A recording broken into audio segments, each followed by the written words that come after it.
आपको ये टॉपिक अच्छी तरह से समझ में आ गया होगा। चलिए अब ये जो तुम्हारा पैसिव वॉइस का टॉपिक है उसको एक साथ अब देखते हैं। देखिए जो तुम्हारा इंडेफिनिट का कोई भी एग्जांपल आया है तो उसमें क्या करना है, एचआरएम लगाना है, वॉज वर्ड लगाना है, विल बी से भी लगाना है। ठीक है, present indefinite, past indefinite, future indefinite के हिसाब से। सबसे पहले हम देखते हैं एक्टिव पैसिव के कॉन्सेप्ट को। देखिए एक्टिव एंड पैसिव वॉइस इसका कॉन्सेप्ट है, यानी कि कोई भी हम एग्जांपल लेते हैं, यानी कि कोई भी टेंस है, जैसे हमने टेंस लिया राम गोज टू आगरा, यानी कि राम आगरा जाता है। तो इसमें क्या है, सबसे पहले हम क्या देंगे, इसमें कुछ ना कुछ सब्जेक्ट होगा, इसमें कुछ ना कुछ वर्ब होगी, इसमें कुछ ना कुछ ऑब्जेक्ट होगा। ठीक है, तो इसमें सबसे पहले हमने देखा इसमें सब्जेक्ट क्या है, इसमें सब्जेक्ट हमें साफ साफ दिख रहा है राम है। इसमें वर्ब यानी कि कोई भी क्रिया, यानी कि इसमें साफ साफ दिख रहा है कि इसमें ये वर्ब है। उसके बाद जो ऑब्जेक्ट है उसमें साफ साफ हमें दिख रहा है कि आगरा। ठीक है, तो हमें कोई भी पैसिव वॉइस बनाने से पहले हमारे सामने कोई भी एग्जांपल आता है तो सब साफ साफ दिख रहा है कि उसमें ऑब्जेक्ट आगरा है। चलिए, तो हमें पता चल गया कि किस तरीके से कोई किसी भी एग्जांपल को पहचानना। उसके बाद सबसे पहले चलिए सबसे पहले हम देखते हैं प्रेजेंट इंडेफिनिट और पास्ट इंडेफिनिट और फ्यूचर इंडेफिनिट। यानी कि सबसे पहले इंडेफिनिट को देखते हैं कि आपके सामने कोई भी एग्जांपल आया इंडेफिनिट का, प्रेजेंट इंडेफिनिट का एग्जांपल आया, पास्ट इंडेफिनिट का एग्जांपल आया या फिर फ्यूचर इंडेफिनिट, किसी का भी अगर एग्जांपल आता है तो उसको आप किस प्रकार से कर सकते हैं। तो देखिए सब एग्जांपल में देखिए सबसे पहले अगर डू डज आता है तो उस तरीके से हमें साफ साफ दिख रहा है कि वो प्रेजेंट इंडेफिनिट का टेंस है। तो इंडेफिनिट में देखिए ध्यान से उसको हम चेंज करेंगे एच आर एम, यानी कि वो उसके हिसाब से हो जाए, जैसे सिंगुलर में एच और प्लूरल में आर हो गया, जैसे आई के साथ एम हो गया, उस तरीके से। जैसे हम देखते हैं पास्ट इंडेफिनिट का अगर कोई एग्जांपल आता है, जैसे कि उसमें डिड आ गया या फिर पास्ट इंडेफिनिट का कोई एग्जांपल आया तो उसको किस तरीके से करेंगे, तो उसको चेंज करेंगे वॉज में या फिर वर में, तो दोनों में से कोई भी सिंगुलर प्लूरल के हिसाब से लगाएंगे। ठीक है, उसके बाद अगर फ्यूचर इंडेफिनिट में देखते हैं ध्यान से तो विल या शैल तो उस तरीके से पहचान लेंगे कि फ्यूचर इंडेफिनिट का एग्जांपल है। ठीक है, तो उसके बाद उसको हम चेंज करेंगे विल बी और शैल बी। चलिए अब बात करते हैं कंटीन्यूअस की, यानी कि कंटीन्यूअस का अगर कोई भी एग्जांपल आया था तो किस तरीके से हम सॉल्व करेंगे। यानी कि एक्टिव पैसिव में अगर कंटीन्यूअस का कोई भी एग्जांपल आता है तो हम किस तरीके से एक ही झटके में करके बात करते हैं कंटीन्यूअस की। यानी कंटीन्यूअस का अगर कोई भी एग्जांपल आया था तो उसको किस तरीके से एक ही झटके में, यानी कि तुम्हारी चाहे पेपर हो चाहे टेस्ट हो चाहे कुछ भी हो। अब बात करते हैं कंटीन्यूअस की, यानी कि कंटीन्यूअस का अगर कोई भी एग्जांपल आया तो उसको किस प्रकार से हम उसको करेंगे। यानी कि पेपर में या फिर किसी भी चीज में, यानी कि तुम्हारे टीचर ने या फिर किसी ने भी दे दिया एक्टिव पैसिव करने को, और एक्टिव पैसिव यानी कि कंटीन्यूअस का हुआ तो किस प्रकार से करेंगे।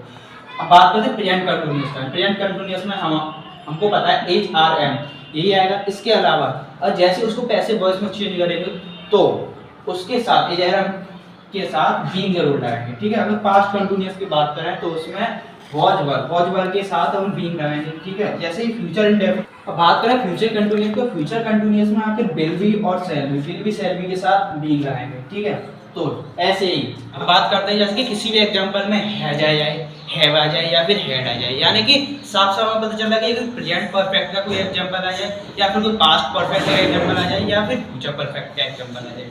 यानी कि बात करते हैं जैसे कि आपको परफेक्ट का एग्जांपल है, यानी कि प्रेजेंट परफेक्ट का एग्जांपल हो या फिर कोई पास्ट परफेक्ट का हो या फिर कोई फ्यूचर परफेक्ट का हो। यानी कि साफ साफ हमें पता चल रहा है, यानी कि किसी में अगर हैज हैव आ जाए या फिर हैड आ जाए या फिर विल हैव या फिर शैल हैव आ जाए तो उसमें क्या करेंगे हम, हैज हैव हैड या विल हैव या शैल हैव, उसके साथ साथ हमें पता चला पैसिव वॉइस चेंज करते टाइम हमें उसमें बीन लगाना है, कुछ नहीं करना है। जैसे उसको पैसिव वॉइस में चेंज करेंगे तो उसके साथ has have had will have shall have, यानी कि has been, have been, had been, will have been और शैल हैव बीन, इस तरीके से चेंज करेंगे। अब बात करते हैं क्या है और जैसे कि वो कौन से टेंस है जिनका पैसिव वॉइस बनता ही नहीं है। यानी कि अब देखते हैं हमें पता है 12 टेंस होते हैं टोटल, तो टोटल 12 टेंस में से जो तुम्हारा इंडायरेक्ट स्पीच होता है और एक पैसिव वॉइस, दोनों में से 4 टेंसों के डायरेक्ट स्पीच के इंडायरेक्ट स्पीच नहीं बनेगा ना पैसिव वॉइस बनेगा तुम्हारा। तो कौन कौन से 4 टेंस है, present perfect continuous, past perfect continuous और तुम्हारा फ्यूचर परफेक्ट कंटीन्यूअस और एक तुम्हारा फ्यूचर कंटीन्यूअस टेंस। अगर इन चारों को टेंसों को स्पेशल दिमाग में रखा जाए तो इन चारों के अलावा जो भी तुम्हारे बचे हुए 8 टेंस होते हैं उनका पैसिव वॉइस भी बनता है और तुम्हारा इंडायरेक्ट स्पीच भी बनता है। चलिए अब हम बताते हैं कि आपको ये टॉपिक अच्छी तरह से समझ में आ गया होगा। चलिए अब ये जो तुम्हारा पैसिव वॉइस का टॉपिक है उसको एक साथ अब देखते हैं। देखिए जो तुम्हारा इंडेफिनिट का कोई भी एग्जांपल आया है तो उसमें क्या करना है, इजारा लगाना है, वॉज वर्ड लगाना है, विल बी से लगाना है, ठीक है। Present indefinite, past indefinite, future indefinite के साथ यानी कंटीन्यूअस आया है तो उसमें इजारा, वॉज वर्ड, विल बी से उनके साथ क्या लगाना है, बीइंग लगाना है, यानी कि हमें साफ साफ दिख रहा है बीइंग लगाना है। और जो वाला फ्यूचर कंटीन्यूअस उसका नहीं बनता, साफ साफ हमें तुम्हारे माइंड में सेट करना होगा, है ना। जो परफेक्ट क्या है तो इसमें have, will, have, shall, have उनके साथ लगाना है, हमें बीन लगाना है, ठीक है। उसके बाद हमें ये पता होना चाहिए कि यानी कि कौन कौन से वो चार टेंस है उनके पैसिव वॉइस बिल्कुल नहीं बनते। तो तुम्हारे एक तुम्हारा परफेक्ट कंटीन्यूअस, तीनों का परफेक्ट कंटीन्यूअस, ना प्रेजेंट परफेक्ट कंटीन्यूअस का बनेगा, ना पास्ट परफेक्ट कंटीन्यूअस का बनेगा, ना फ्यूचर परफेक्ट कंटीन्यूअस का बनेगा। इन तीनों से एक का भी नहीं बनेगा। चलिए अब देखते हैं कि जो तुम्हारे मॉडल वर्ब्स होते हैं, टेंस के अलावा मॉडल वर्ब होते हैं उनके पैसिव वॉइस किस प्रकार बन जाए। तो कोई भी मॉडल वर्ब आ जाए, कोई भी आ जाए, चाहे कैन आए, चाहे मे आ जाए, चाहे शोड आ जाए, कुछ भी आ जाए उसके साथ भी लगाना है। और उसके बाद पूरी तरीके से वैसे ही बनाना है जैसे टेंस हुआ करते हैं। उसके अलावा तो तुम्हारे माइंड में एक चीज़ होनी चाहिए कि हम पैसिव वॉइस बना रहे हैं, चेंज कर रहे हैं तो उसको किस तरीके से कर रहे हैं।